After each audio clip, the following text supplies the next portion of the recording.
Okie dokie.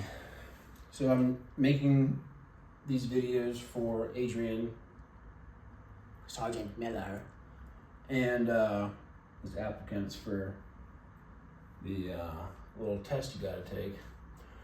This is a pretty simple one. This is arithmetic reasoning. So I'll just read it out to you, and then I will circle what's important in this problem, and then we will work it out together. So a dealership sold 5, 7, 7, and 3 cars for each respective week, so that's 4 weeks, in February. If the dealer had 92 cars at the beginning of the month and ended with 96, how many cars were brought in? So the important figures here are 5, 7, 7, 3, 92, and 96. So first thing we're going to do is we're going to add those together. 5 plus 7 plus 7 plus 3. If you want to make it simple, for just my brain, the way I did this was 14.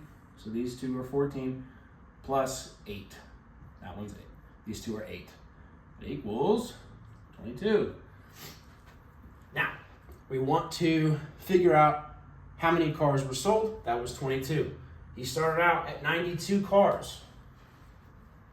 The beginning of February. So 92 minus 22 is equal to 70. Now, we ended up with 96 cars at the end of the month.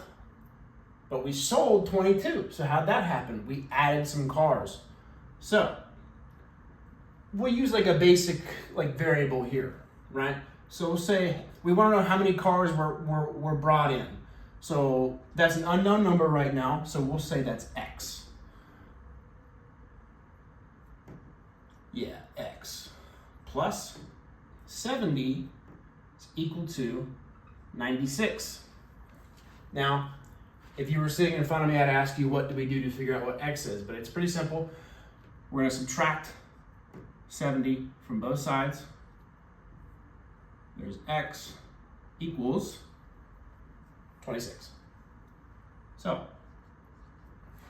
the final answer is going to be 26 for how many cars were brought in at the end of the month to equal a greater number of cars than what you started with even after selling. So, and I'm going to record the next one.